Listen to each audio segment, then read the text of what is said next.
आता पुढे कंटिन्यूएशन करणार आहेत आपण. मागच्या व्हिडिओमध्ये प्रॉब्लेम नंबर 10 घेतला होता. आता प्रॉब्लेम नंबर 11 घेऊ आपण या व्हिडिओ स्टार्ट मध्ये. फर्स्ट जो आहे प्रॉब्लेम नंबर 11, ऑलरेडी 10, आणि हे सगळे फॉर्म्युले आपण इनडेफिनेट चे डेफिनेट मध्ये कन्वर्ट करतोय फॉर्म्युले सुद्धा. म्हणजे जे फॉर्म्युले आपण इनडेफिनेटला यूज केले होते तेच फॉर्म्युले डेफिनेट मध्ये यूज करायचे आहेत आपल्याला, राईट. बघा अजून एक फॉर्म्युला इथे जनरेट होतो. इथे जनरेट कोणता होतो बघा, 0 to 2 2x upon x square plus 4. तर डिनॉमिनेटर मध्ये फंक्शन आहे बघा x square plus 4, राईट. आणि या x square plus 4 याचा डेरिव्हेटिव्ह किती येतो, 4 चा 0. x square चा डेरिव्हेटिव्ह 2x म्हणजे 2x plus 0 म्हणजे किती येते व्हॅल्यू 2x. आणि हा x square plus 4 म्हणजे बघा न्यूमरेटर मध्ये फंक्शन आहे त्याचा डेरिव्हेटिव्ह आहे, डिनॉमिनेटर मध्ये फंक्शन आहे, खाली फंक्शन त्याचा डेरिव्हेटिव्ह वर, असे तर एक फॉर्म्युला सांगितलं होतं तुम्हाला. तर तो बघा here f of x is equals to function जर कन्सिडर केलं x square plus 4, तर या फंक्शनचा डेरिव्हेटिव्ह म्हणजे f dash of x. बघा f dash of x सुद्धा डेरिव्हेटिव्ह साठी नोटेशन यूज करतात बऱ्याच बुक मध्ये. डॅश म्हणलं की derivative, okay. d by dx किंवा डॅश दोन्ही पैकी कुठलाही एक सिंबल यूज होतो, right. So derivative of x square 2x plus 0 म्हणजेच 2x, आणि तो 2x कुठे आहे, न्यूमरेटर मध्ये present. Therefore by using integration हा फॉर्म्युला आहे बघा, f dash of x divided by f of x dx. आणि हा फॉर्म्युला काय सांगतो, this is nothing but log f of x plus c होतं, इनडेफिनेट मध्ये होतं. आता त्याला डेफिनेट मध्ये करायचं म्हणजे a to b करायला लागेल आपल्याला फक्त इथं, आणि इथं स्क्वेअर ब्रॅकेट करायचंय आणि लिमिट अप्लाय करायची a to b. हा झाला डेफिनेटचा फॉर्म्युला. इनडेफिनेटचा होता फक्त लिमिट नव्हते तिथं, a to b नव्हता, प्लस c येत होता त्या ठिकाणी, राईट. सो देयरफॉर या टर्मची व्हॅल्यू काय येते म्हणजे बघा, so it is equals to log of denominator काय आहे x स्क्वेअर प्लस 4, आणि आता लिमिट काय ठरवायची आहे आपल्याला 0 to 2. तर ठेवताना लिमिट ठेवताना जिथं x आहे तिथं अगोदर अप्पर लिमिट ठेवा. x च्या ठिकाणी अप्पर लिमिटची व्हॅल्यू मायनस x च्या ठिकाणी लोअर लिमिटची value. So i is equals to काय बघा, upper limit log x square म्हणजे 2 स्क्वेअर प्लस 4, हा झाला upper part, minus log x square म्हणजे 0 स्क्वेअर प्लस 4, हा झाला lower limit. Upper limit minus lower limit. So what is value of upper limit, log 2 square ची value 4, 4 plus 4 8, log 8 minus log 0 square ची value 0, 0 plus 4 4, log 8 minus log 4 कसं लिहिता येते log 8 minus log 4 ला, so it will be written as log 8 divided by 4. What is value of log 8 by 4, log 8 by 4 is nothing but log 2. So I is equals to log of 2, right. I is equals to log of 2. Similar टाइपचा problem आहे, तुम्ही solve करायचा प्रयत्न करा.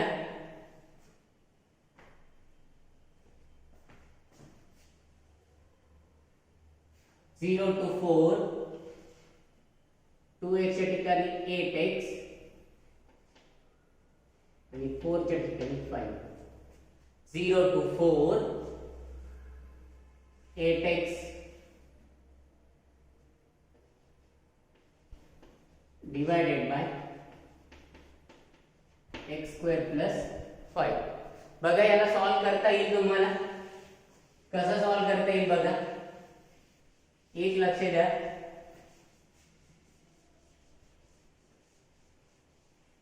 आता तुम्ही म्हणणार इथे x स्क्वेअर प्लस 5 आहे, x स्क्वेअर चा डेरिव्हेटिव्ह 2x येतो, 5 चा डेरिव्हेटिव्ह 0, म्हणजे न्यूमरेटर मध्ये 2x आणि डिनॉमिनेटर मध्ये x स्क्वेअर प्लस 5 या फॉर्मॅट मध्ये असतं तर आपल्याला लॉग चा फॉर्म्युला वापरता आला असता, पण आता पण वापरता येईल. तो कसा वापरता येईल बघा, तो 0 to 4 8x ला काय लिहिता येतो 4 into 2x असं लिहिता येतं आपल्याला.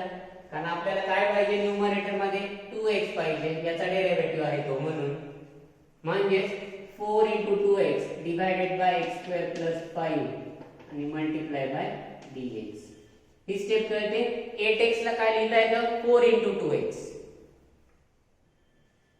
0 to 4 हा 4 आउटसाइड घेता येईल 4 × integration 0 to 4 2x divided by x² + 5 into dx.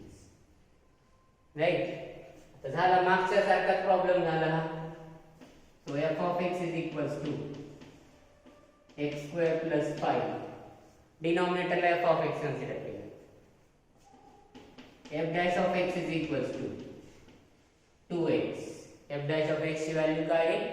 याची व्हॅल्यू x² चा डेरिव्हेटिव्ह 0 प्लस 5 चा डेरिव्हेटिव्ह 0 2x² चा डेरिव्हेटिव्ह 2x म्हणजे 2x. सो देयरफॉर कोणता फॉर्म्युला यूज करणार? By integration f dash of x divided by f of x. याला problem number 12 म्हणतात. ठीक आहे. into dx. तर याला लिहिता येतं log f of x आणि याला तुमचा हा प्रॉब्लेम इनडेफिनेटचा नाही आहे, डेफिनेटचा आहे, म्हणून याला लिमिट द्यायची a to b. म्हणजे ही व्हॅल्यू काय येते बघा i is equal to already हा टर्म बाहेर घेतलेला 4. आता या इंटिग्रेशनची व्हॅल्यू या टर्मला कन्सिडर करायची म्हणजे 4 × log काय येणार x² + 5 आणि लिमिट आहे 0 to 4. So it is equals to 4 × आता upper limit minus lower limit. Upper लिमिटची व्हॅल्यू 4 म्हणजे log 4² + 5 हा झाला अपर limit minus lower limit log 0² + 5. upper limit 4² + 5 lower limit 0² + 5. So 4 × log of 4² ची व्हॅल्यू 16 + 5 21 minus log 0² ची value 0 + 5 5 म्हणजे 4 × log 21 divided by 5. तुमचं म्हणजे फायनल आन्सर येईल 4 × log of 21 divided by 5. This is the final answer. काही doubt असेल, difficulty असेल तर कॉल करून विचारा. बघा पुढचं एक्झाम्पल नंबर 13.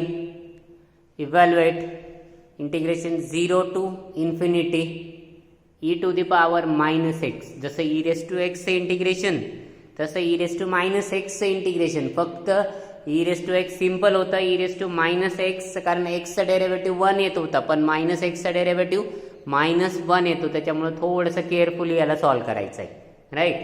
बघा लेट i इक्वल्स टू दिलेली टर्म आहे.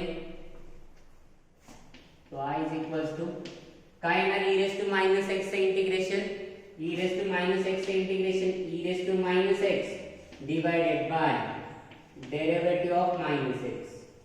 1 ला काउंट केलं नाही तरी चालतं, पण -1 ला काउंट करावं लागतं कारण निगेटिव्ह आहे, त्याचा इम्पॅक्ट होतो. 1 चा इम्पॅक्ट होत नाही, पण -1 चा इम्पॅक्ट निश्चित होतो.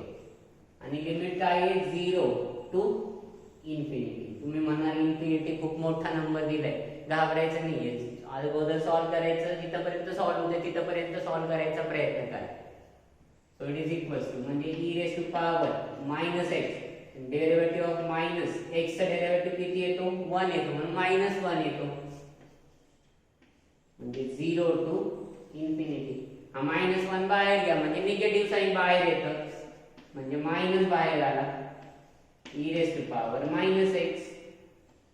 तुम्ही म्हणणार 1 कुठे केला, तर 1 हा -1 म्हणजे मायनस साइन, म्हणजे हा मायनस साइन इथं घेता येतो, म्हणजे इथं घेता येतो.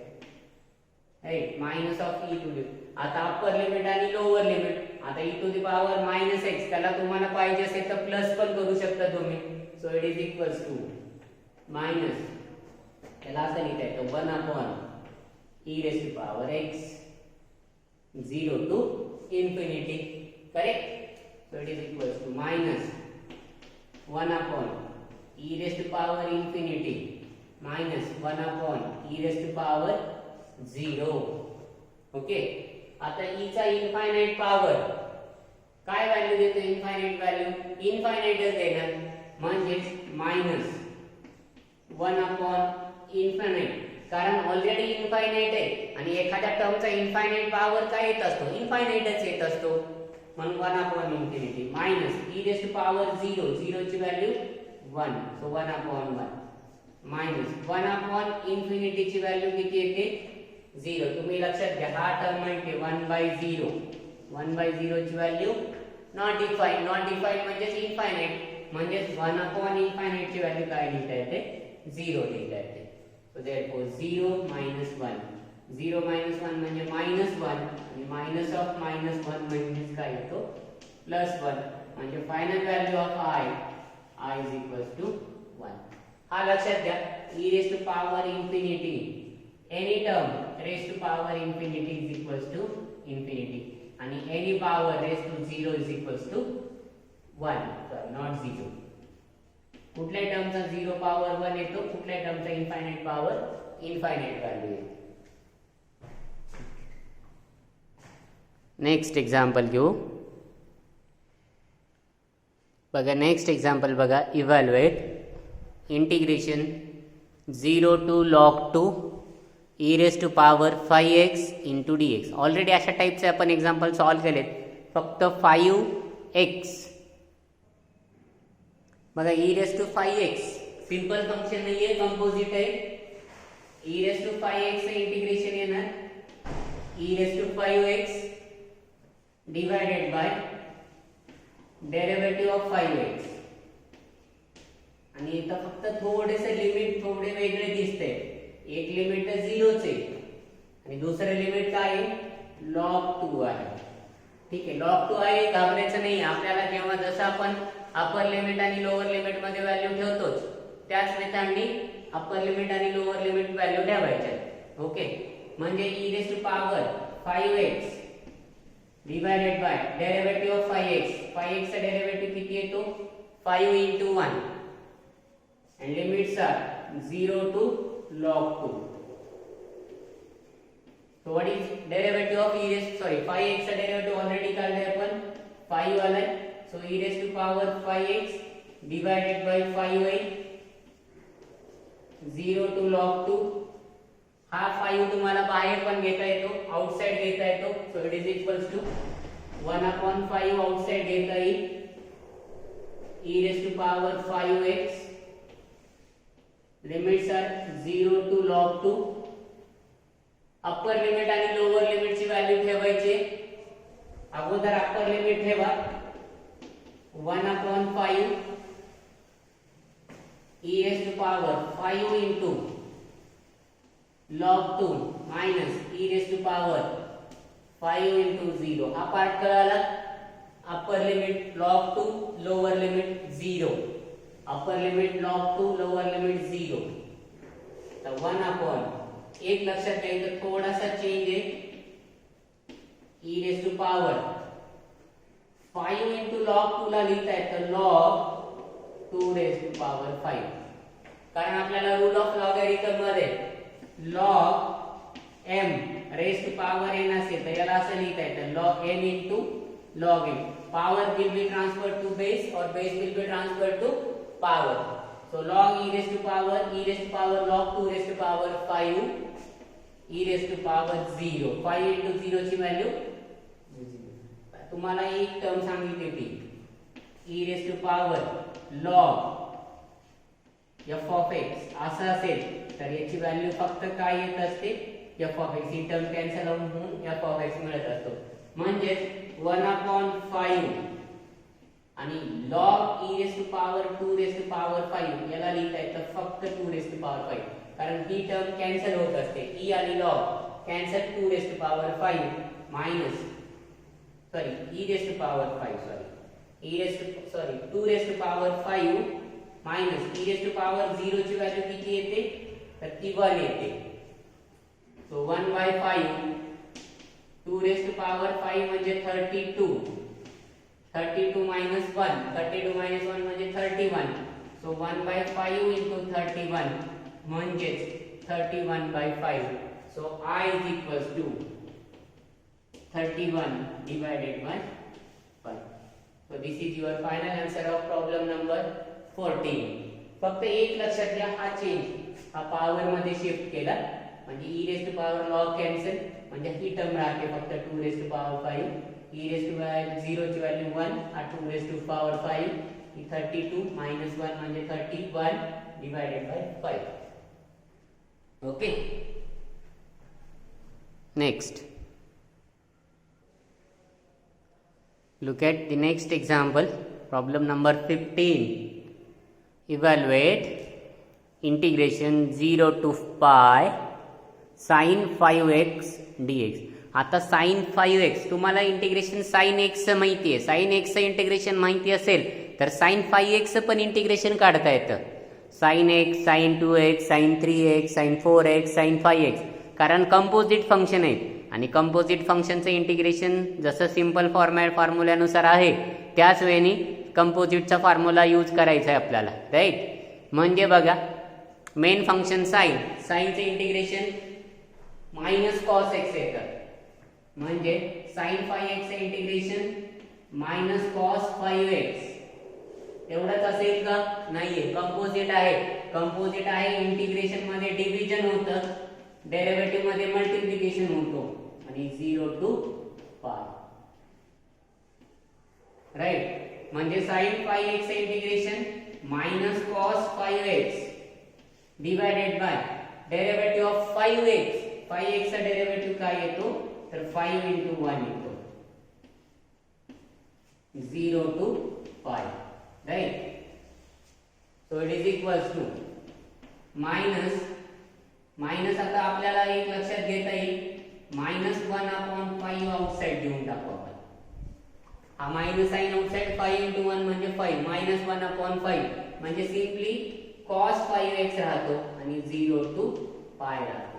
आता व्हॅल्यू ठेवा, अगोदर x ची अप्पर व्हॅल्यू ठेवायची, x ची व्हॅल्यू पाय, नंतर x ची व्हॅल्यू मायनस देऊन 0, राईट.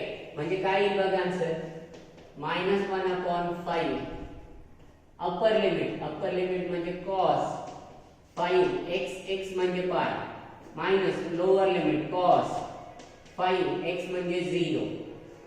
ओके, म्हणजे ही व्हॅल्यू काय येते -1/5 cos 5 pi minus cos 5 into 0 म्हणजे 0. सो -1/5. तुम्हाला कॅल्सीवरती सुद्धा ही व्हॅल्यू चेक करता येईल. cos 0 ची व्हॅल्यू किती येते? cos 0 ची व्हॅल्यू 1 येते आणि cos 5 पाय ची व्हॅल्यू बघा. तुम्हाला हा क्वाड्रंट माहिती असेल तरी सांगता येते, हा 0 आहे हा पाय. इथे जर 1 व्हॅल्यू असेल तर इथे -1 येते आणि cos 0 ची व्हॅल्यू 1 येते म्हणून cos पाय. आता हा पाय झाला, एक रोटेशन झालं 2 पाय, इथे आला की 3 पाय, अजून एक रोटेशन झालं की 5 पाय. म्हणजे ऑड नंबर्स या साइडला, इवन नंबर्स या साइडला. म्हणजे इकडे पॉझिटिव्ह व्हॅल्यू येते 2 पाय, 4 पाय, 6 पाय, 8 पाय, 10 पाय. इकडे निगेटिव्ह व्हॅल्यू येते पाय, 3 पाय, 5 पाय, 7 पाय. म्हणजे ही व्हॅल्यू किती येते -1 म्हणजे -2 -1/5 into -2 म्हणजे +2 divided by 5. So I is equals to 2/5. तर cos 5 पाय ची व्हॅल्यू -1 येते, cos 0 ची व्हॅल्यू 1 येते, हा मायनस आहे, right. So 2/5 is the final answer. 2/5 is the final answer.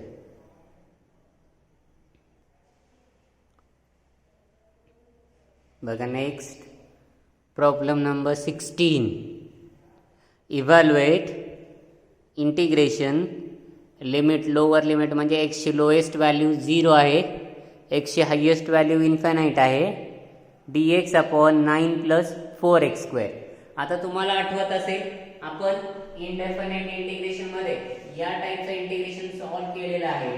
dx upon 9 plus 4x². Already आपण सॉल्व्ह केले. आता हा इंडेफिनाइटचा प्रॉब्लेम आहे, त्याला 0 टू इन्फिनिटी लावलं की तो डेफिनाइटचा झाला प्रॉब्लेम. ठीक आहे, आपण त्यावेळेस काय केलं होतं, इथून 4 कॉमन घेतला होता, हा 9/4 म्हणलं होतं, हा x², याला 9/4 ला ऍडजस्ट करून तो सॉल्व्ह केला. त्याच मेथडनी त्याच पद्धतीने याला पण सॉल्व्ह करायचं आणि शेवटी अप्पर लिमिट आणि लोअर लिमिटची व्हॅल्यू पुट करायची. टेकिंग 4 कॉमन, हा जो x² चा कोएफिशिएंट, कारण आपल्याकडे फॉर्म्युला नुसता x² चा आहे, त्याच्यासोबत कोएफिशिएंटचा आहे का नाहीये, त्याच्यासाठी तो कोएफिशिएंट 1 करण्यासाठी 4 कॉमन घ्यावा लागेल. म्हणजे डिनॉमिनेटर मधून 4 कॉमन म्हणजे 1/4, right. 0 to infinity 1 divided by 9 मधून 4 कॉमन घेतला म्हणजे 9/4 झाला, प्लस 4x² मधून 4 कॉमन घेतला म्हणजे x² झाला. हा x² हा 9/4 लक्षात आला. सेकंड टर्म स्क्वेअर मध्ये आहे म्हणून पहिली टर्म सुद्धा स्क्वेअर मध्ये कन्वर्ट करा. So 1/4 0 to infinity 1 divided by 9/4. 9/4 will be written as 3/2 square. 3/2 square plus x² आणि multiply by dx. आता जसा इंडेफिनाइटला फॉर्म्युला आहे तोच फॉर्म्युला डेफिनाइटचा यूज करायचा आहे. म्हणजे याच्यासाठी कोणता फॉर्म्युला यूज होईल, हा x² आहे आणि हा a² आहे प्लस साइन आहे, म्हणजे 1/x² plus a² किंवा a² plus x². तोच formula by integration 1 divided by, पहिली टर्म कॉन्स्टंट आहे, दुसरी टर्म व्हेरिएबल आहे, आणि हा कितीतरी वेळेस हा फॉर्म्युला यूज झाला, भरपूर वेळेस, खूप इम्पॉर्टंट फॉर्म्युला आहे हा. 1 divided by a tan inverse of x divided by a.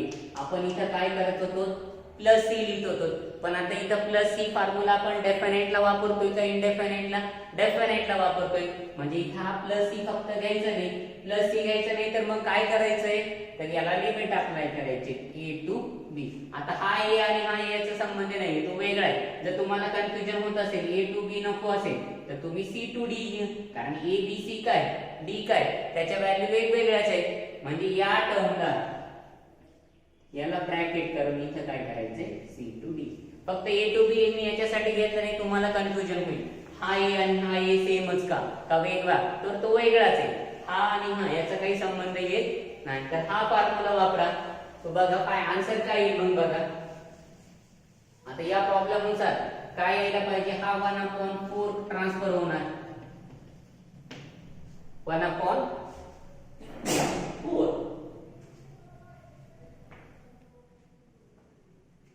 Into. आता या फॉर्म्युल्यानुसार पहिली व्हॅल्यू काय पाहिजे, 1/a. So 1/3/2 tan inverse of x divided by a.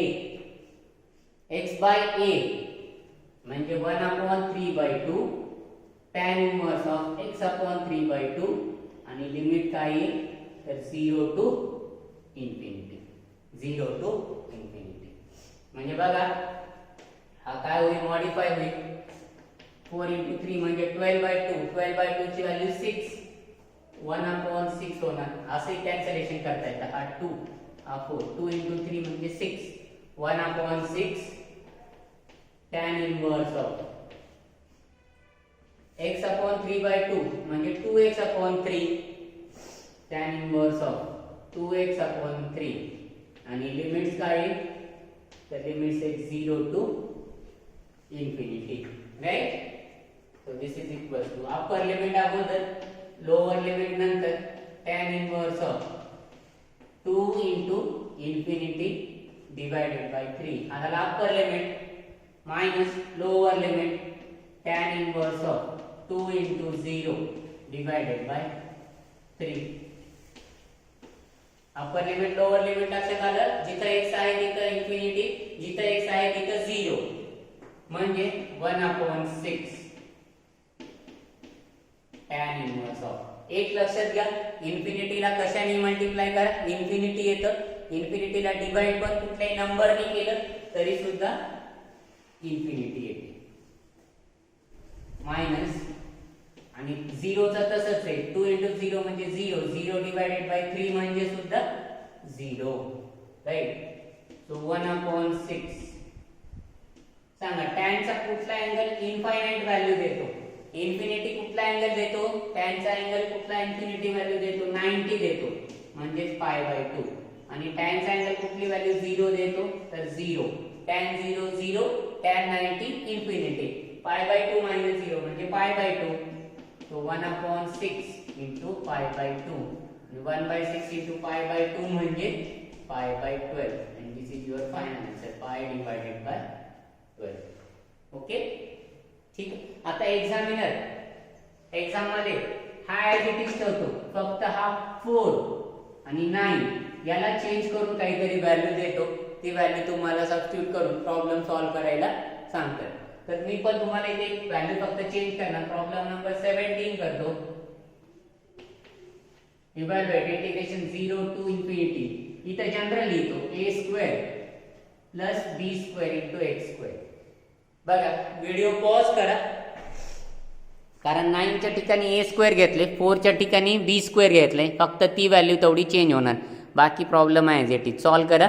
मी तुम्हाला फायनल आन्सर बोर्डवरती सॉल्व्ह करून दाखवतो. पॉज करा आणि सॉल्व्ह करायचा प्रयत्न करा. बघा प्रॉब्लेम नंबर 17, फक्त तिथं a² आणि b² ही व्हॅल्यू. आता x² चा कोएफिशिएंट कोण आहे, b² आहे, तर डिनॉमिनेटर मधून कोण टर्म कॉमन घेणार, कुठला टर्म कॉमन घेणार तुम्ही, हा 1/b² कॉमन घेणार. 1/b² कॉमन घेतला म्हणजे a² डिवायडेड बाय b² आणि प्लस इथला ऑलरेडी b² कॉमन घेतल्यामुळे x² म्हणजे इथे x² चा कोएफिशिएंट काय झाला, 1 झाला. आता a²/b² म्हणजे a/b ब्रॅकेटचा स्क्वेअर प्लस x². तर हा फॉर्म्युला परत same formula, integration c to d 1/a² plus x². तर याची व्हॅल्यू येते 1/a tan inverse of x/a. आता a म्हणजे ही व्हॅल्यू आणि x म्हणजे ऑलरेडी आहे, तर a च्या ठिकाणी a/b, तर 1/b². हा टर्म आहे जे 1/b². 1/a divided by b आणि x डिवायडेड बाय a/b म्हणजे ही टर्म काय 1/b². आणि हा जो टर्म बाहेर घेताना 1/a/b म्हणजे काय येतो बाहेर, b/a. आता हा b आणि हा b², एक term cancel, b into a म्हणजेच ab झाला. ओके व ab. आणि पुढची टर्म x/a/b, x/b/a म्हणजे bx/a झालं. Upper limit infinity, lower limit 0 म्हणजे इन्फिनिटीला कशाने मल्टिप्लाय डिवाइड केलं तरी इन्फिनिटीच येतं, 0 ला कशाने मल्टिप्लाय केलं तरी 0च येतो. टॅनच्या इन्फिनिटीची व्हॅल्यू 90 आहे, टॅनच्या 0 ची व्हॅल्यू 0 आहे. π/2 - 0 म्हणजे ab into π/2 आणि म्हणजे ची व्हॅल्यू येते i = pi divided by 2ab. pi divided by 2ab. तुमच्या आन्सर सोबत टॅली करा, बघा आलंय का. बघा लेट i = π/6 to π/3. पाय म्हणजे 180 भागिले 6 म्हणजे 30 डिग्री आणि 180 भागिले 4 म्हणजे 45 म्हणजे 30 डिग्री टू 45 डिग्री. π/6 to π/4 म्हणजेच काय 30 to 45. ओके. tan स्क्वेअर आपण ऑलरेडी हे एक्झाम्पल इंडेफिनिट मध्ये सॉल्व्ह केले, integration tan square x dx अशा टाइपचे इंटिग्रेशन सॉल्व्ह केले. बघा i = tan स्क्वेअर ला एक फॉर्म्युला वापरला होता आपण, sec²x - 1 चा फॉर्म्युला वापरला होता, कारण आपल्याला हा फॉर्म्युला होता 1 + tan स्क्वेअर x sec²x. म्हणून हा tan स्क्वेअर लेफ्टला ठेवून हा 1 - 1 इकडे शिफ्ट केला होता, म्हणजे tan स्क्वेअर ची व्हॅल्यू sec²x सेपरेट केला होता आणि सॉल्व्ह केला. इथं सुद्धा सेम यूज करायची strategy. π/6 to π/4 sec²x - 1 into dx. Integration separate घ्या. Integration π/6 to π/4 sec²x dx minus integration π/6 to π/4 1 dx. Right. sec²x चे इंटिग्रेशन माहिती पाहिजे. sec²x चे इंटिग्रेशन येतं tan x आणि इतर लिमिट तुम्हाला सेपरेट अप्लाय करावं लागेल π/6 to π/4. 4 मायनस 1चं इंटिग्रेशन माहिती पाहिजे, pi by 6 to pi by 4, right. आता अप्लाय करा, लिमिट अप्लाय करायचं आहे, upper limit minus lower limit. या फॉर्म्युल्यानुसार ही टर्म काय येते बघा, म्हणजे ही व्हॅल्यू किती येते, तर tan 45 मायनस tan पाय बाय 6 tan 30 मायनस x म्हणजे पाय बाय 4 45 मायनस 30 म्हणजे 15 येते. Okay okay, so it is equals to what is value of tan pi by 4, tan 45, tan 45 ची व्हॅल्यू किती येते 1 मायनस tan 30, tan 30 माहिती आहे, tan 30 डायरेक्ट माहिती नसते तर आपल्याला sin 30 माहिती आहे. हा tan कॅन्सल म्हणजे 1/√3 आहे ती व्हॅल्यू. tan 30 ची व्हॅल्यू किती आहे 1/√3 मायनस, आता या टर्मची व्हॅल्यू बघा, याचा एलसीएम 4 आणि 6, तर दोघांचे एलसीएम 12, 3 पाय मायनस 2 पाय म्हणजे पाय बाय 12 येतो. 1 मायनस याच्या डिव्हिजन मध्ये काही नाही म्हणजे 1 √3 minus 1 divided by √3 minus pi by 12 म्हणजे तुमचं final answer √3 minus 1 divided by √3 minus pi by 12. एक लक्षात घ्या, हा पाय बाय 12 180 डिवायडेड बाय 12 म्हणजे हा किती येतो 4, 3 ने जर कॅन्सल केले तर हा 6 म्हणजे 60, 4/60 म्हणजेच 15 येतो. आणि तुम्हाला असे माहिती आहे 45 मायनस 30, 45 मायनस 30 म्हणजे किती येतो 15. ठीक आहे, आणि अजून एक tan 45 याची व्हॅल्यू 1, tan 30 याची व्हॅल्यू √1/√3 म्हणजे √3 minus 1 divided by √3 minus pi by 12 हे तुमचं फायनल आन्सर असेल. √3 minus 1 divided by √3 minus pi by 12. एक 2-3 प्रॉब्लेम असाइनमेंटसाठी देतो, ते सॉल्व्ह करायचा प्रयत्न करा. बघा, हे 3 एक्झाम्पल असाइनमेंटसाठी दिलेत. Pi by 6 to pi by 4 cot square x. आता जसं tan स्क्वेअर एक्स होतं तसं कॉट स्क्वेअर. tan स्क्वेअरला sec square x minus 1 use केलं होतं, तिथं cosec square x minus 1 use करायचा. सेकंड प्रॉब्लेम मध्ये 9 कॉमन घेऊन एक्स स्क्वेअरचा कोएफिशियंट 1 करा आणि सॉल्व्ह करा. तिसरं एक्झाम्पल मात्र तुम्ही आठवा, आपण कॉस क्यूब एक्स इंटिग्रेशन कसं काढलं होतं लिमिट नसताना, म्हणजे इनडेफिनेट. युनिट नंबर 2 मध्ये सेम एक्झाम्पल आपण सॉल्व्ह करून दिलं होतं. त्याच मेथडचा यूज करायचा आहे, फक्त शेवटी आन्सर मध्ये आल्यानंतर 0 टू पाय बाय 2 हे लिमिट ठेवायचे. तिसरं एक्झाम्पल सॉल्व्ह करायचा प्रयत्न करा, otherwise next lecture video lecture मध्ये त्याला तुम्ही विचारा, मी त्याला सॉल्व्ह करून दाखवेल. ठीक आहे, okay, we will stop here.